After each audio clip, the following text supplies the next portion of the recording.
Ya, bismillahirrahmanirrahim. Assalamualaikum warahmatullahi wabarakatuh dan selamat malam. Terima kasih kerana bersama kami dalam Bicara Naratif pada malam ini seperti kebiasaan pada hari Jumaat jam 9 malam di saluran Berita RTM dan juga di TV1. Apa yang dapat saya korelasikan daripada berkisan seketika tadi, kalau kita berbalik kepada prinsip asas jenayah yang mana dikategorikan kepada dua elemen iaitu mens rea dan juga actus reus, yang mana mesti ada niat untuk pelakunya dan juga tindakan jenayah oleh pelaku tersebut. Namun apabila kita bercerita tentang cybercrime ataupun jenayah cyber dan juga jenayah secara dalam talian ini, maka untuk mengenal pasti modus operandi itu menjadi lebih sulit dan juga menjadi lebih sukar kerana sifat cyber ataupun sifat teknologi itu semakin berubah dan semakin berevolusi. Maka bagaimana untuk kita mengesan dan juga menyelamatkan diri kita, malah melindungi diri kita sebagai pengguna secara dalam talian daripada dikesan dan juga diganggu oleh mereka-mereka terlibat dalam jenayah secara dalam talian ini. Untuk bercakap lebih lanjut, Bicara Naratif pada malam ini, Abang bersati untuk bersama dengan Komisioner Polis Datuk Muhammad Kamarudin bin Maddin, Timbalan Pengarah Jabatan Siasatan Jenayah Komersial Bukit Aman. Assalamualaikum. Selamat malam Datuk, apa khabar? Waalaikumsalam warahmatullahi wabarakatuh. Terima kasih bersama dengan kami. Mungkin tajuk yang akan kita bicarakan adalah tentang scam, strategi banteras jenayah penipuan. Tetapi kita ambil gambaran secara lebih menyeluruh dan juga secara lebih meluas. Apa yang dilakukan di bawah Jabatan Siasatan Jenayah Komersial Bukit Aman, khususnya di bawah PDRM, ialah untuk membanteras sebarang bentuk penipuan dan juga jenayah penipuan secara dalam talian. Mungkin mukadimahnya boleh dikongsikan kepada kita apakah yang dimaksudkan penipuan jenayah dalam talian dan juga fungsi Jabatan Siasatan Jenayah Komersial dalam menangani isu ini, Datuk. Okey, terima kasih Encik Ismail. Jabatan Siasatan Jenayah Komersial ataupun kita kenali sebagai JSJK telah pun ditubuhkanlah pada tahun 2005. Okay. Meringkap sejarah JSJK ini, sebenarnya bahagian jenayah siasatan jenayah perdagangan ini telah pun diwujudkan sebelum ini. Dan kemudian tu pada tahun 2005 kita tubuhkan sebagai jabatan. Fungsi utamanya adalah untuk menjalankan siasatan penguasaan ke atas kes-kes yang dinamakan sebagai jenayah kola putih ataupun jenayah komersial lah. Contohnya seperti kes pecah amanah jenayah, tipu, pemalsuan, pelencongan duit, kes-kes kalau dulu kita ada VCD, DVD dan sebagainya lah. Tu kita ada, termasuk juga jenayah cyber. Di dalam berkaitan dengan scam adalah satu bentuk penipuan lah. Bertujuan untuk memperdayakan mangsa untuk tujuan mendapatkan harta dengan curang ataupun harta dengan salah lah. Selalunya harta ini adalah bentuk wang tunai lah. Di Malaysia ini terdapat banyak scam lah. Dan kalau kita melihat dahulu scam ini dilakukan secara bersemuka, iaitu face to face. Tetapi pada tahun 1996, apabila multimedia super koridor ini diwujudkan dan perkembangan ICT dalam negara kita ini makin berkembang. So kalau kita melihat pada peringkat tahun 2000 ke atas, kita dapati scam ini telah pun berubah daripada bersemuka kepada dalam talian. Dan dirancangkan lagi lah dengan ICT yang begitu baik. Kan? Kita punya infrastruktur ICT kita yang begitu baik, sistem perbankan kita yang baik dan sebagainya, yang memudahkan scammer ni adalah mereka yang melakukan penipuan ini untuk melaksanakan atau melakukan aktiviti scam ini. Di negara kita ini, kalau kita melihat banyak scam lah, tapi yang paling ketara ataupun paling terkenal sekali adalah yang pertamanya adalah Macau scam. Macau scam ni kita ambil nama Macau tu sebab peringkat awalnya scam ini bermula dengan penipuan tentang hadiah ataupun reward daripada aktiviti perjudian di Macau. Mangsa yang biasanya ditipu ni mereka-mereka yang dikatakan menang loteri, menang hadiah dan sebagainya bermula daripada Macau. Dan kemudian tu mangsa yang kemudian tu yang terpedaya ni lepas tu bayar dan sebagainya, duit hadiah tak diperoleh dan sebagainya lah. Dan kemudian ini scam ini berubah. Daripada sebagai hadiah, sekarang ni dia telah berubah di mana menjadikan isu ataupun emosi Ketakutan sebagai salah satu elemen dalam menipu atau berberdaya mangsa ni. So mangsa yang menerima panggilan ni biasanya akan bermula lah dengan penerimaan barang daripada agensi-agensi seperti pejabat pos dan sebagainya, dan kemudian itu akan ditakut-takutkanlah dengan pengubahan wang haram dan sebagainya lah. Apa yang terdapat dalam bungkusan yang diterima itu. Di mangsa yang terberdaya ini yang akan merasa takut dan akan bertindak mengikut apa yang diarahkan oleh skamer ini. Dan kita ada 1-2 kes yang mana mangsa telah kerugian sampai 10 juta ringgit. Wow. Jumlah yang agak besar lah untuk individu. Di komersial ni sebenarnya kalau kerugian berjuta tu selalunya melibatkan syarikat. Tapi untuk melibatkan individu ni jarang berlaku. Tapi dalam kes ini mangsa kerugian hampir 10 juta. Mangsa yang ketakutan ini telah pun membuat transaksi perbankan ke dalam hampir 20 akaun yang diarahkan oleh skamer ni. Dan akhirnya mangsa tahu apabila duit dah habis, dan bila dia semak balik tanya kawan-kawan baru dia tahu dia jadi mangsa lah. Itu antara scam yang kedua yang kerap dilaporkan kepada pihak polis ialah apa yang kita namakan sebagai pinjaman tak wujud. Ini adalah satu scam bermula daripada mangsa yang berkeinginan untuk nak meminjam wang. Terdesak dan sebagainya. Tetapi mereka ni tak pergi kepada institusi yang sepatutnya lah. Tapi nak ambil jalan mudah, mereka ni selalunya akan melihat dalam media sosial, contohnya seperti Facebook, Instagram dan sebagainya lah, untuk buat pinjaman. So mangsa yang hendak buat pinjaman ini biasanya akan diminta untuk meninggalkan kontak nombor dia kepada dalam Facebook yang berkenaan. So mangsa ni kemudian akan menerima panggilan dan kemudian itu mangsa akan diminta lah, biasanya akan diminta untuk screen ataupun hantar dia punya IC number dia, penyata bank, penyata gaji dan sebagainya bagi tujuan untuk buat pinjaman lah. So, selepas itulah mangsa akan diminta untuk buat bayaran macam-macam lah. Bayaran guaman, duty stamp dan sebagainya, sehinggalah sampai kadang-kadang tak masuk akal juga. Sebab kadang-kadang berlaku nak pinjam 50,000 je. Tetapi mangsa ni telah pun bank in kepada sindiket ni, scammer ni, sampai hampir 70-80,000. So, lebih daripada apa yang dia nak pinjam. Tapi itulah mangsa ni akhirnya akan sedar dia kena tipu apabila dia tak menerima duit yang sepatutnya dia terima tu lah. Yang seterusnya kita ada juga scam yang kita pelaburan ni. Pelaburan yang haram ni, yang tidak mendapat lesen ataupun permit daripada pihak Security Commission SC.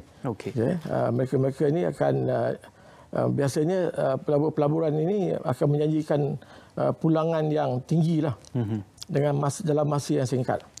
So dia biasanya kadang-kadang menggunakan sebagai platform emas, kripto dan sebagainya untuk meyakinkan mangsa ni untuk buat pelaburan. So mangsa yang biasa ni akan ditunjukkanlah oleh skamer ni gaya hidup yang mewah lah. Jadi akan tengok pakai kereta mewah, duit dan sebagainya. So mangsa ni akan buat pelaburan lah. Melabur, mula sebiasanya akan melabur jumlah yang sedikit dulu. Dan kemudian tu akan dapat pulangan. Biasa ni dia akan dapat pulangan awal tu. Dan kemudian tu pelabur ni akan buat tambahan lah. Akan dah seronok kan. Masuk 2,000, dapat dalam tempoh seminggu mungkin 500 dan sebagainya. Macam MLM dulu. Sama. Dah seronok kan. Bila seronok tu apa lagi? Tambah. Masuk lagi. Tambah. Bila yang tambah tu akhirnya tak adalah. Tak dapat. Dan barulah mereka ni akan buat laporan polis kepada kita lah. Apabila mereka tahu mereka telah ditipu dan sebagainya. Selain daripada itu juga kes-kes scam yang along dan sebagainya lah yang ada. Kemudian tu tak tinggal juga tentang love scam ni. Ini love scam ni saya ingat lama dah ni. Cari jodoh. Dah saya ingat kalau dah hampir 10 tahun dah benda ni ada, tapi masih lagi berlaku. Ini percintaan maya ni. Kalau kita namakan dulu Casanova Maya. Di mana mangsa yang bercinta ni biasanya akan melihat skamer ni menggunakan profil yang menarik lah. Orang yang handsome kan, macam Cik Ismail dan sebagainya akan diletakkan sebagai itu, dan juga dia punya profession yang bagus lah, kerana engineer dan sebagainya. So mangsa yang kemudian ni mungkin dah rasa jatuh cinta ke, dah rasa mesra dan sebagainya, dan kemudian tu berlakulah di mana skamer ni akan membuat pinjaman wang. Biasanya dia mula dengan pinjaman wang lah. Dia ada masalah mak sakit ke, ada masalah perniagaan dan sebagainya. Dan ataupun mereka ni akan sebagai tanda cinta, biasanya dia akan kata okey, skamer ni akan kata dia akan hantar barang kemas, duit dan sebagainya. Dan kemudian tu mangsa yang seronok ni akan nak terima hadiah ni, akhirnya akan dapat panggilan mengatakan ada masalah di custom dan sebagainya dan perlu buat bayaran. So bayaran inilah yang kemudian ni sebenarnya adalah tak ada pun. Kan, urusan tu pun tak wujud. Projek-projek pun tak ada. Memang semata-mata untuk menipu lah. Katanya demi cinta lautan api sanggup diredah. Datuk. Itu pengorbanan dilakukan. Tetapi kalau dilihatkan kepada kategori jenayah yang dikabarkan oleh Datuk tadi, modus operandinya adalah untuk mendapatkan terlebih dahulu data-data kepada mangsa ataupun suspek ataupun mungkin orang yang boleh dianggap sebagai mudah untuk dimangsakan oleh pemangsa tersebut. Jadi dalam hal ini bagaimana seseorang individu itu harus menjaga keselamatan identiti dan juga keselamatan pengenalannya supaya tidak mudah untuk didagangkan atau tidak mudah untuk dijual supaya menjadi mangsa kepada modus operandi jenayah seperti ini? Kita selalulah mengingatkan orang ramai supaya sentiasa berhati-hatilah. Terutamanya dalam mendedahkan maklumat-maklumat sulit ini dalam media sosial lah. Kerana siasatan yang kita jalankan, di mana kita pernah buat satu serbuan tangkapan lah, dan kita dapati modus operandi sindiket ini ialah membuat panggilan secara rambang. Dia mula dengan rambang. Because dia tak ada maklumat. Apabila dia buat panggilan dengan rambang dan individu yang menjawab itu, kalau dia akan minta nama ataupun IC. Dengan nama dan IC yang ada ini, mereka mempunyai satu data, data center ataupun kita panggilkan sebagai pusat data, di mana dalam pusat data itu mengandungi semua maklumat-maklumat yang diperolehi oleh mereka. Secara tidak sah ataupun secara sah lah. Kita percaya bahawa sindiket ini dia bersekongkol dengan sindiket-sindiket yang lain lah. Contohnya macam hackers yang di luar tu yang telah menggodam data-data ini dan kemudian tu mengumpulkan data-data ini dalam satu pusat data. So kalau dia buat panggilan, bila kita letakkan nama kita ataupun IC kita, secara automatik dia akan ada maklumat kita dalam call center. Kita namakan dia sebagai call center. So daripada maklumat tersebutlah, dan dia akan meyakinkan kita bahawa dia adalah orang yang sepatutnya lah. Kalau dia katakan dia buat panggilan tu sebagai pihak polis, pegawai polis, dia akan menerangkan ataupun memberitahu nama kita, alamat kita, keluarga kita dan sebagainya. So mangsa yang menerima panggilan ini akan percayalah bahawa kerana maklumat-maklumat tepat sekali. Dan seterusnya lah, setelah mangsa percaya, biasanya mangsa ni akan menurut sajalah apa juga yang diarahkan oleh sindiket ini. So kita berhati-hatilah untuk apa juga maklumat-maklumat yang sulit ini supaya tidak didedahkan di dalam apa juga bentuk media sosial lah. Kerana ianya tidak bila kita dah dedahkan tu, sukar untuk kita nak jaga dia. Jadi boleh terlepas kepada anasir-anasir yang tidak bertanggungjawab ini. Baik Datuk, kita akan sambung perbincangan kita seketika nanti. Semuanya kita berjeda seketika dan kembali dalam Bicara Naratif.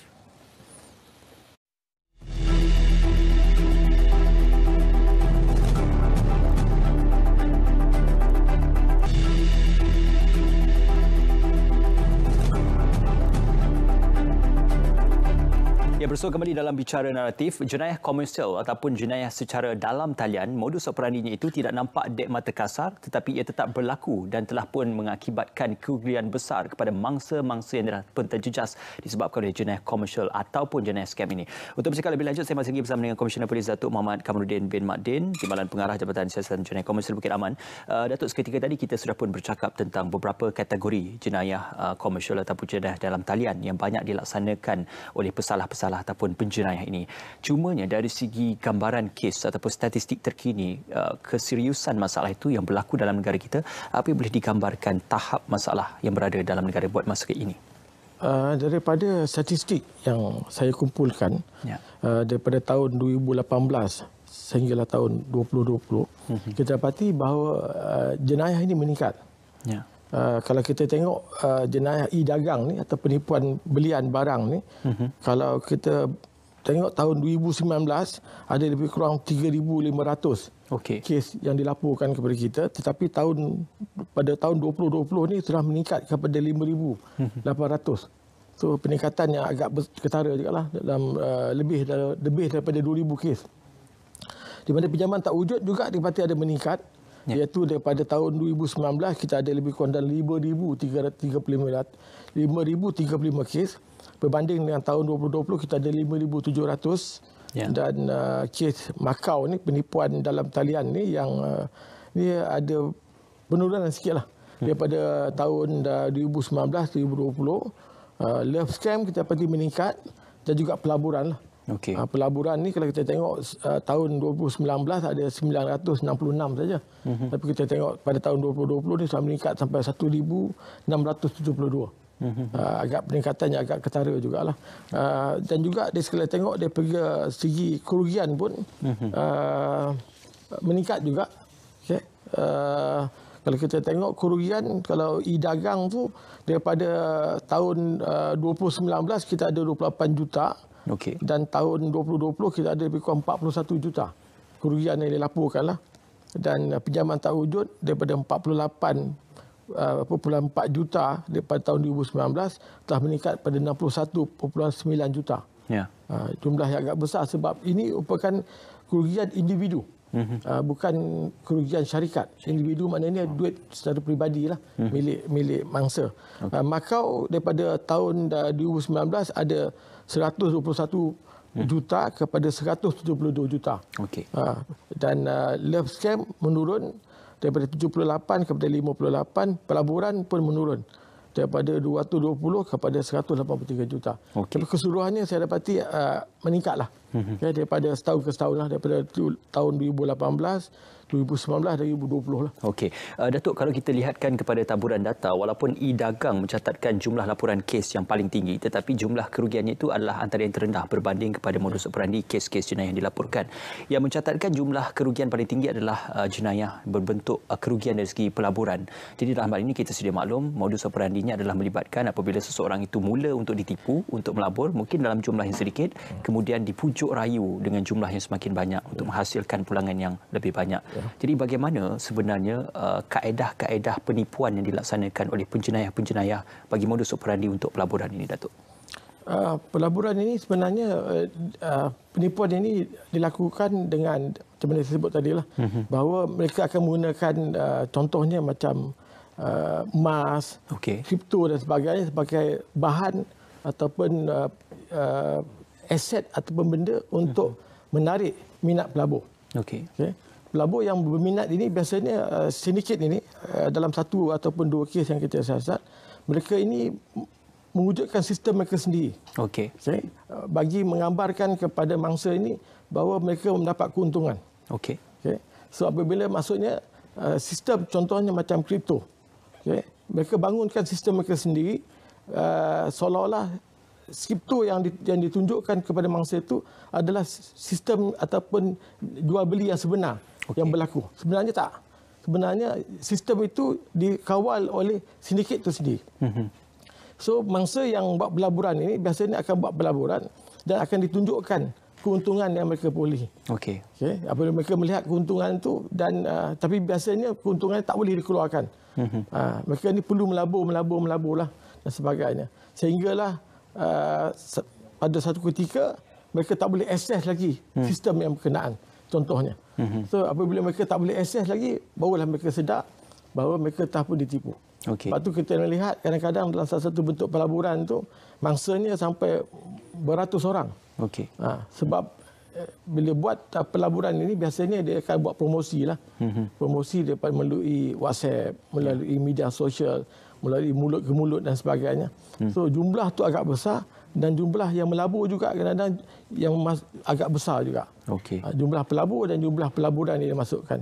Itu yang menyebabkan kita tengok kerugian tu sampai 183 juta untuk tahun 2020 dan pada tahun 2019 220.9 juta. Saya teringat pernah terbaca satu laporan akhbar dan juga pembongkaran oleh akhbar-akhbar tempatan yang mana melibatkan jumlah kerugian ini mensasarkan kepada mereka yang mempunyai wang-wang persaraan, yang baru saja menerima wang persaraan, wang KWSP dan sebagainya dalam satu jumlah yang banyak. Maka ini digambarkan sebagai antara kategori yang menjadi sasaran mudah untuk mendapatkan jumlah pelaburan yang banyak bagi penjenayah-penjenayah ini. Dalam hal ini, adakah kategori kepada bidang pekerjaan dan juga kategori kepada jumlah simpanan para mangsa itu juga menjadi salah satu daripada modus operandi sasaran untuk penjenayah ini? Kajian yang kita buat sebenarnya untuk pelaburan ini tidak ada. Tidak ada yang mengatakan bahawa mereka yang ada duit dan sebagainya lah. Biasanya mereka ini akan buat promosi dan mereka yang ada duit ni ataupun mereka yang ada duit lebihan ini yang akan biasanya dia akan melabur lah. Kerana mereka yang melabur ini biasanya mereka nak untung yang cepat. Untung cepat dan dividen yang besar. Itu yang tarikan yang utama lah. Dan biasanya pelabur-pelabur ini akan diberikan dividen yang tetap. Contohnya pulangan yang tetap lah. Contohnya 100, katakan 30% dalam tempoh 3 bulan. So maknanya kalau pelaburan biasa tak mampu, tak mungkin dapat. Kerana pelaburan ni biasanya dia turun naik dari segi pulangan tu, dividennya dan sebagainya. Tapi dalam kes-kes pelaburan ni biasanya dia akan tetapkan jumlah pulangan tu. Dividen yang akan diberikan kepada pelabur. So pelabur yang tertarik ini, bayangkanlah kalau dalam tempoh 1 bulan contohnya pulangan sampai dividen 30% daripada jumlah pelaburan yang dibuat. Agak tinggi sebenarnya. Sebab itulah mereka-mereka yang tertarik ini sejak akan buat pelaburan lah. Dan mereka yang melabur di peringkat awal itu akan dapat. Dia macam Ponzi scheme lah. Ataupun Pak Mantelo dulu yang kita biasa dengar kan. So sebenarnya duit yang dibayar kepada pelabur tu adalah duit pelabur itu sendiri. Kerana mereka buat pelaburan, duit mereka itu digunakan untuk bayar. Dan juga sehinggalah biasanya kalau Ponzi ataupun Pak Mantelo ni dia ikut skim piramid kan. Apabila selagi dasarnya ataupun ada pelabur baru, pelaburan ini akan terus berjalan lah. Sehinggalah tidak ada pelabur baru dan barulah dalam skim ini biasanya akan lumpuh lah.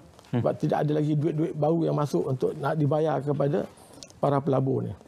Dalam jenayah transaksi secara dalam talian itu sudah pasti para mangsa akan melakukan transaksi itu secara rela hati ataupun secara sukarela untuk melakukan transaksi dan memindahkan sejumlah amount daripada amount simpanannya kepada amount mungkin scammer ataupun penjenayah tersebut. Maka dalam perihal jenayah, adakah itu merupakan salah satu daripada jalan keluar untuk penjenayah ini dengan mengatakan itu dilakukan secara sukarela, itu dilakukan secara transaksi mengikut kepada kerelaan mangsa itu sendiri. Jadi dalam hal ini amat sukar untuk menyabitkan mereka dengan kesalahan-kesalahan penipuan dan juga kesalahan-kesalahan seperti dalam talian yang disebutkan. Untuk kes-kes penipuan ini, apa yang pihak polis perlu adalah untuk membuktikan. Pertamanya ada unsur perdaya dalam tu. Pertama ada unsur perdaya, kedua ada untung rugi. Dalam kes pelaburan ini, apa yang kita akan buktikan biasanya adalah whether pelaburan itu wujud atau tidak. Kalau contohnya macam pelaburan, satu pelaburan melibatkan projek, contohlah projek untuk sesuatu pokok buah-buahan dan sebagainya, kita akan melihat whether projek itu wujud atau tidak. Biasanya pelaburan macam ini tidak ada. Tidak ada sebarang pelaburan yang dibuat pun. Kerana skim macam saya sebutkan tadi sebenarnya tak wujud pun. Mereka ni cuma hanya main money game dia, duit-duit dalam tu dipusing-pusingkan dan tidak ada sebarang pelaburan pun yang dibuat sebenarnya kepada sesuatu produk yang berkenaan. Contoh macam emas tadi tu sebenarnya tidak wujud pun pelaburan emas tu. So kita akan buktikan bahawa pelaburan itu tidak wujud dan terdapat transaksi duit yang dimasukkan ke dalam akaun-akaun scammer ini. Ya. Dan sebab tu kita dalam kes-kes begini apa kita perlu ialah mangsa ini perlu menyimpan bukti-bukti ini. Bukti kemasukan duit, kalau ada promosi, perjanjian dan sebagainya, benda-benda perlu disimpan untuk dijadikan sebagai bukti semasa siasatan kita dan juga semasa pendakwaan di mahkamah jika bahan bukti yang ada itu mencukupi untuk kita tuduh dia di mahkamah. Apa peluang untuk duit yang sudah diserahkan itu untuk dikembalikan semula kepada para mangsa? Kita mempunyai unit yang dinamakan unit AMBLA, unit perubahan wang haram. Ya. Biasanya dalam kes-kes yang melibatkan kerugian sebegini, kita akan minta unit AMBLA ini untuk buka kertas siasatan lah. Ya. Dan kita akan buat asset tracing termasuk duit, harta dan sebagainya lah. Dan seandainya duit itu masih ada lagi dan pihak pelabur ini boleh ada hak lah untuk buat tuntutan semula. Tapi ia bergantung pada mahkamah lah. Okay. Kepada berapa persen duit itu akan dikembalikan. Itu pun kalau kita dapat rampasan duit dan juga harta-harta lain lah. Tapi dalam kes-kes pelaburan kadang-kadang tu duit tu kita dah tak jumpa lagi. Yeah. Kebanyakan mereka ni telah pun alihkan duit itu, pindahkan ke tempat lain dan sebagainya, dan agak sukar. Terutamanya kalau mereka ini tidak menggunakan sistem perbankan yang biasa. Ya. Dia orang buat keluar duit dalam bentuk tunai dan sebagainya, dan agak sukar untuk kita nak buat tracing duit yang berkenaan. Okey. Sebentar nanti Datuk mungkin kita akan memperjelaskan bagaimana kaedah-kaedah penyamaran yang selalu dilakukan oleh pemangsa-pemangsa ataupun penjenayah secara dalam talian ini untuk menipu mangsa-mangsa bagi jenayah dalam talian. Semuanya seketika nanti kita akan berjeda dan kembali dalam Bicara Naratif.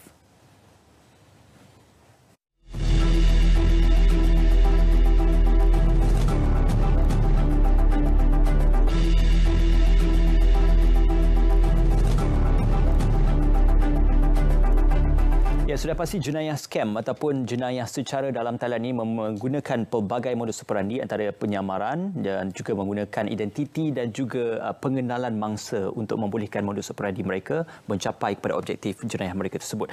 Cuma persoalannya Datuk, apabila kita bercerita tentang apa yang dilakukan oleh pihak JSJK dalam memastikan agar pertama peringkat untuk pencegahan dan kedua apabila laporan itu dibuat, apakah yang dilakukan oleh pihak JSJK khususnya dalam proses siasatan dan juga menyelesaikan setiap laporan yang diterima? Bagi mementras lah skam ini daripada terus bola luasa, pihak jabatan JSJK telah pun merangka beberapa strategi lah. Ya. Antara strategi yang kita rangka, yang pertamanya kita sekarang ini bergerak dalam bentuk lebih proaktif, di mana saya mempunyai satu unit yang akan memantau media sosial ini setiap hari. Ya, contohnya macam dalam skam pinjaman tak wujud. Biasanya promosi-promosi ini akan dibuat melalui Facebook, Instagram dan sebagainya lah. Ya. So unit ini akan memantau setiap hari promosi-promosi ini. Ya. Dan kemudian itu apabila kita dapati promosi-promosi yang dibuat ini adalah promosi yang haram, tidak ada permit dan sebagainya, tidak dapat kelulusan daripada bank negara dan sebagainya, kita akan memohon kepada pihak telco untuk kita sekat promosi-promosi ini. Okay. Kalau melibatkan laman web lah, kalau melibatkan contoh macam Facebook dan sebagainya, kita punya hubungan baik dengan Facebook. Okay. Dan kita akan minta Facebook untuk remove ataupun downkan iklan-iklan yang ada ini. Dan seterusnya strategi yang kedua ialah kita memperketatkan lagi penguasaan dan juga siasatan kita. Okay, aspek penguasaan ini untuk makluman orang semua, kita telah pun bertindak secara proaktif, mengesan dan juga kita menumpaskan call center yang ada ini. Untuk tahun ini saja kita telah berjaya, tahun 2020-2021 ini hampir lebih kurang 60 call center ini yang telah berjaya kita tumpaskan. Yeah. Okay, kita telah buat tangkapan hampir lebih kurang dekat 400 orang. Mereka-mereka yang bekerja dalam call center ini. Untuk siasatan juga sekarang ini kita memperketatkan lagi. Ya. Okay? Siasatan-siasatan kita ini kita telah pun melantik pegawai daripada ibu pejabat untuk memantau lah siasatan-siasatan ke atas ini, dan kita akan buat bentuk dalam bentuk yang lebih teamwork punya. Kita akan panggil IP-IP yang terlibat ni, siasatan yang terlibat ni, supaya siasatan-siasatan dijalankan ni kita dapat bahan bukti yang tepat supaya kita boleh menuduh mereka-mereka yang terlibat ini. Kita juga mengadakan kerjasama erat dengan agensi-agensi lain. Contohnya seperti Bank Negara Malaysia, Suruhanjaya Komunikasi dan Multimedia, pihak telco sendiri. Bagi membolehkan kita untuk mendapatkan lebih banyak kerjasama daripada mereka lah. Contohnya macam daripada pihak telco sendiri, kita telah pun dapat kerjasama bagi menyekat panggilan-panggilan ni. Di mana panggilan-panggilan yang datang daripada luar negara ini, kalau mereka menggunakan nombor yang dalam negara ini, panggilan itu akan disekat. Mereka maknanya mangsa ataupun orang ramai tak akan menerima panggilan-panggilan ini daripada nombor-nombor yang lokal tapi datang daripada luar negara. Dengan Bank Negara juga kita sedang mewujudkan satu sistem permohonan untuk untuk bagi kita melihat ataupun menyemak akaun-akaun ini secara digital. Kita telah wujudkan sistem itu, dan sekarang ini permohonan-permohonan daripada program penyiasat saya tidak lagi menggunakan secara manual. Semua dilakukan dalam bentuk sistem, dan insya-Allah ini akan mempercepatkan lagi lah proses-proses kelulusan permohonan-permohonan untuk menyemak akaun-akaun yang terlibat ini. Dari aspek lain, kita juga sedang meningkatkan kempen pencegahan kita. Sekarang ni kita dah ada Facebook kita sendiri, JSJK PDRM. So dalam Facebook ini kita akan masukkan, kita telah pun memasukkan lah elemen-elemen apa juga modus operandi skema-skema ini, skam-skam yang ada ini, bagi membolehkan orang ramai tahu bentuk-bentuk skema yang ada ini, bentuk-bentuk skam yang ada ini, supaya mereka ni dapat ilmu, informasi supaya mereka tidak jadi mangsa lah. Kita juga menggunakan media cetak dan media elektronik lah untuk menyampaikan maklumat-maklumat berkaitan dengan skema ini. So kita haraplah dengan strategi yang saya buat ini, yang pihak JSJK buat ini, kita dapat mengurangkan lagi lah jumlah skam yang ada dalam negara kita, insya-Allah. Insya-Allah. Kalau dikongsikan tadi tips bagi mengelak sebarang penipuan secara dalam talian. Cumanya Datuk, apabila disebutkan tentang nilai kerugian saban tahun ada berlaku peningkatan dan juga penurunan, ia digambarkan sebagai jenayah ini sudah menjadi seperti satu kartel perniagaan. Makanya tidak akan tumbuh seperti cendawan selepas hujan kalau sekiranya tidak ada mangsa yang dijadikan mangsa. Maka apabila satu pihak tertangkap, akan wujud lagi satu pihak yang terus menggunakan modus operandi yang sama dengan wajah yang berlainan untuk melaksanakan jenayah scam ini. Jadi persoalannya, apabila tangkapan itu berlaku, kehendaknya adalah untuk kita menangkap dalang di sebaliknya. Kalau dalam isu Makau scam itu, kita mengharapkan dalang ataupun jerung besarnya itu ditangkap. Jadi dalam urusan untuk menangkap punca dan juga dalang di sebaliknya itu, apa yang sedang diusahakan oleh pihak JSJK? Berkaitan dengan penipuan dalam talian ini, adalah satu bentuk penipuan yang berisiko rendah sebenarnya. Sebab mereka-mereka yang terlibat ini biasanya boleh menyembunyikan identiti. Kerana mereka boleh buat panggilan dan sebagainya, itu biasanya mereka ni akan menggunakan nombor-nombor yang didaftarkan atas nama orang lain dan sebagainya lah. Dan kita sedang berusaha bersungguh-sungguh lah untuk mendapatkannya berdasarkan dalam bentuk money trail.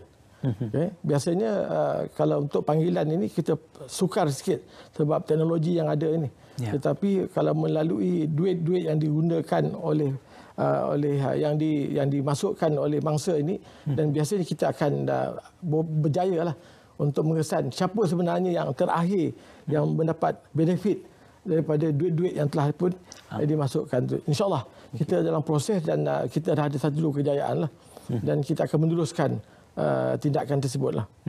Itulah dia dalam usaha untuk memutuskan rantaian kepada pelakuan jenayah ini, usaha dan juga sokongan masyarakat. Selagi mana masih ada individu dalam kalangan masyarakat ditipu, maka selagi itu perniagaan dan juga penipuan seperti ini akan berkembang dan juga membiak. Jadi dalam perihal ini, mungkin perkara pertama yang perlu digagaskan adalah kesedaran kepada masyarakat dulu, Datuk. Saya bersetuju dengan statement tersebut. Kerana masyarakat yang berinformasi ini akan mempunyai jati diri yang lebih tinggi Mereka ni perlu diberikan maklumat yang secukupnya. Dan untuk itulah yang saya sebutkan tadi bahawa kita sedang menggerakkan kempen yang lebih meluas lagi. Dengan ceramah-ceramah yang kita akan adakan dan telah pun kita adakan di masjid, di sekolah, di pusat-pusat tempat-tempat yang tertentu tu, bagi membolehkan orang ramai tahu berkaitan dengan skam ini. Dengan pengetahuan yang ada ini, kita harap mereka dapat mengelakkan diri dari menjadi mangsa daripada skam inilah.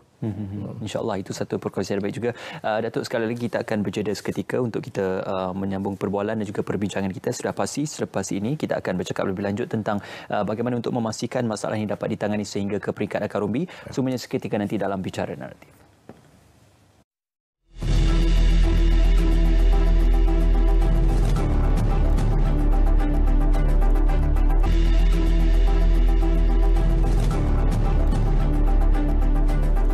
Ya, Bicara Naratif pada malam ini bercerita tentang skam strategi banteras jenayah. Sudah pastinya Jabatan Siasatan Jenayah Komersial adalah jabatan yang bertanggungjawabkan dalam menangani isu-isu ini dan juga memberi kesedaran tentang isu-isu penipuan secara dalam talian.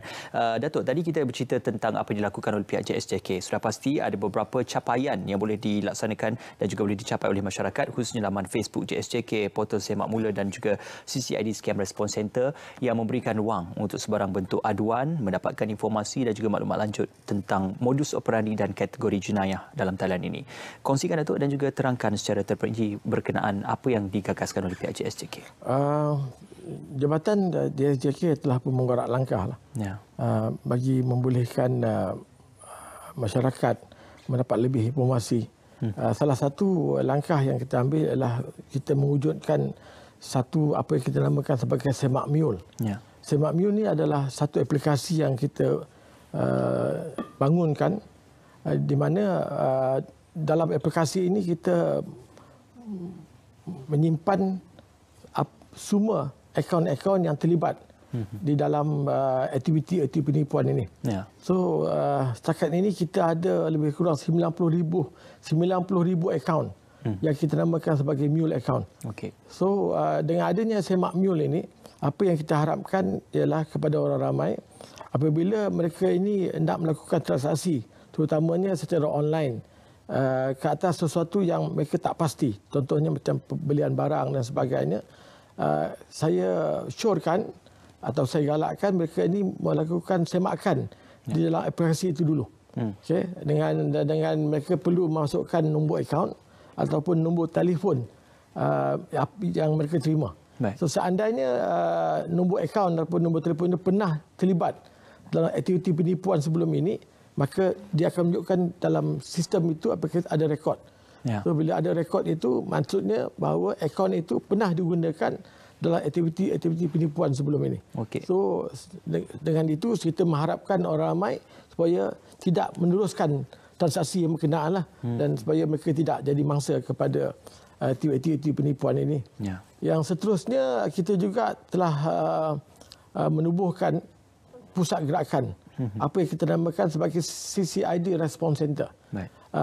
Ini adalah disebabkan kita melihat apabila mangsa menerima panggilan, contohnya dalam kes-kes seperti Macau Scam ataupun pinjaman tak wujud ini. Mangsa-mangsa yang apabila merasa curiga dengan panggilan-panggilan ini dan memerlukan pengesahan. Pengesahan adakah betul mereka ini ataupun mereka ini telah jadi mangsa ataupun dan sebagainya, mereka boleh menelefon kita punya CCID Response Center. Kita ada dua nombor yang kita sediakan, 03-2610-1559 dan 03-2610-1599. Pusat gerakan ini beroperasi daripada pukul 8 pagi sehingga 8 malam. So siapa-siapa pun boleh buat panggilan dan minta nasihat daripada pegawai kita yang bertugas di sana. Dan seandainya macam mana yang ini, jika seandainya transaksi telah pun berlaku, kita harapkan mangsa akan memaklumkan kepada pusat gerakan kita supaya tindakan segera boleh diambil, di mana kita boleh minta pihak bank untuk menyekat transaksi yang berkenaan lah. So dan kita berharap dengan tindakan pantas ini kita dapat menyelamatkan duit-duit yang telah pun ditransfer ataupun dipindahkan ke akaun-akaun scammer ini. Ya. Datuk, satu lagi peringatan, mungkin ramai yang tertanya-tanya kerana beberapa panggilan telefon yang selalu diterima oleh mangsa mengaku sebagai pegawai tinggi kerajaan, mengaku sebagai pegawai polis, malah mengaku sebagai pegawai lembaga hasil dalam negeri, dan juga beberapa pengakuan yang dilakukan oleh penjenayah-penjenayah ini untuk menakut-nakutkan ataupun scaremongering kepada mangsa tersebut. Jadi dalam perihal ini mungkin disebabkan keterdesakan dan disebabkan rasa takut itu, maka menurut saja perintah seperti yang dilaksanakan ataupun diarahkan oleh penjenayah. Dalam perihal ini, apa sebenarnya yang perlu diketahui tentang satu-satu perintah undang-undang yang hanya akan dikeluarkan oleh pihak PDRM ataupun pihak mahkamah maupun pihak-pihak berkuasa yang lain? Dalam perkara ini, kita telah pun mengingatkan beberapa kali lah. Pertamanya, pihak polis tidak pernah melakukan ataupun mengarahkan sesuatu tindakan melalui panggilan telefon. Baik. Seandainya ada perkara-perkara yang diperlukan, biasanya mereka ini akan diminta untuk pergi ke balai ataupun ke ibu pejabat polis daerah yang berkaitan untuk tindakan susulan. Tidak pernah pihak polis atau agensi-agensi lain sebenarnya untuk mengarahkan, terutamanya untuk memindahkan duit. Memindahkan duit kepada satu akaun yang dikatakan selamatlah. Tidak pernah wujud sebenarnya akaun-akaun yang berkenaan. Sebab itulah dalam perkara ini, apa yang kita harapkan rakyat, orang ramai untuk menjadi be smart lah. Itulah satu cogan kata kita sebenarnya. Kita cuba nak ketengahkan. Sebenarnya kita pun dah tengah lama dah. Be smart ni maksudnya kita nak rakyat jadi bijaksana. Dalam menilai sesuatu perkara yang berkenaan. Sebab kadang-kadang tu kita dapati mangsa ni bukanlah mereka yang tidak ada pendidikan. Mereka ni kadang-kadang tu profession pun yang bagus-bagus. Tapi kerana perasaan panik, takut dan sebagainya, mereka tidak dapat berfikiran secara waras. So, kita mengharapkanlah bahawa masyarakat kita menjadi lebih bijaksana dalam menilai sesuatu perkara. Mereka perlu ambil tahu tentang scam-scam yang ada dalam negara kita ini dengan melihat ataupun dalam mungkin boleh melawat Facebook kita dan sebagainya, ataupun mereka boleh membaca dalam mana-mana artikel yang lain lah. Dan seterusnya, perbankan online ni, kita dapati dalam banyak isu kes yang terlibat ini, kita dapati mangsa ni tidak begitu faham tentang perbankan secara online ni. Di mana dalam perbankan secara online ini, security yang kita ada ialah satu, kita punya user ID. Satu, kita punya password. Mungkin boleh pakai facial dan sebagainya lah. Tapi yang penting ialah apa yang kita namakan sebagai TAC ataupun OTP. Itu adalah satu password yang diberi oleh pihak bank untuk second layer punya protection, security. Maknanya kalau kita terlepas dua-dua tu, ada lagi satu. Yang mana pihak bank bekalkan kepada kita untuk menyelamatkan transaksi yang tidak dibenarkan ini. Tapi dalam kes-kes yang berlaku ni, mungkin mereka tak faham apa kegunaan TAC ini, ataupun mereka mungkin tidak begitu ambil berat dan sebagainya. So, TAC yang ada ni pun dibekalkan, di-forwardkan ataupun diberikan kepada scammer. Dalam satu kes yang terkini, kita dapati apa yang berlaku, mangsa telah diarahkan untuk membuka satu akaun. Dan apabila dalam pembukaan akaun tersebut, user ID, password, telefon number yang sepatutnya dimasukkan dalam semasa pembukaan itu telah menggunakan apa yang pihak scammer bagi. So maknanya kita ada peti besi kat rumah, kat mana-mana, tapi kunci dia kita bagi kepada orang. So seolah-olah tak gunalah peti besi kita pun. Sebab sekali-kalanya dah ada pada yang tu. Sama juga macam kes ini. Kalau ada user ID, password dia kita serahkan kepada scammer, dia punya nombor telefon yang sepatutnya sebagai security yang terakhir pun kita letakkan nombor telefon scammer. So apa lagi yang kita ada, as good as sistem tu ataupun akaun itu bukan milik kita lagi. Walaupun namanya atas nama kita. Itulah risiko yang perlu ditanggung kalau sekiranya kita ingin melaksanakan transaksi dalam talian. Sebab itu masyarakat perlu sentiasa berhati-hati. Terima kasih diucapkan kepada Komisioner Polis Datuk Muhammad Kamarudin bin Madin, Timbalan Pengarah Jabatan Siasatan Jurnal Komunitas Bukit Aman, dan juga terima kasih kepada pihak Polis Diraja Malaysia atas kesudahan untuk perkongsian tentang topik pada malam ini, scam, strategi bantuan jenayah penipuan. Sudah pasti JSJK sentiasa membantu anda untuk membantu jenayah penipuan secara dalam talian, dan juga dapatkan maklumat seperti yang telah dikongsikan oleh Komisioner Polis Datuk tadi untuk bercakap lebih lanjut tentang apakah aduan dan juga kerisauan anda tentang jenayah dalam talian ini. Terima kasih bersama kami dalam Bicara Naratif pada malam ini. Kami tinggalkan anda dengan Assalamualaikum dan selamat malam.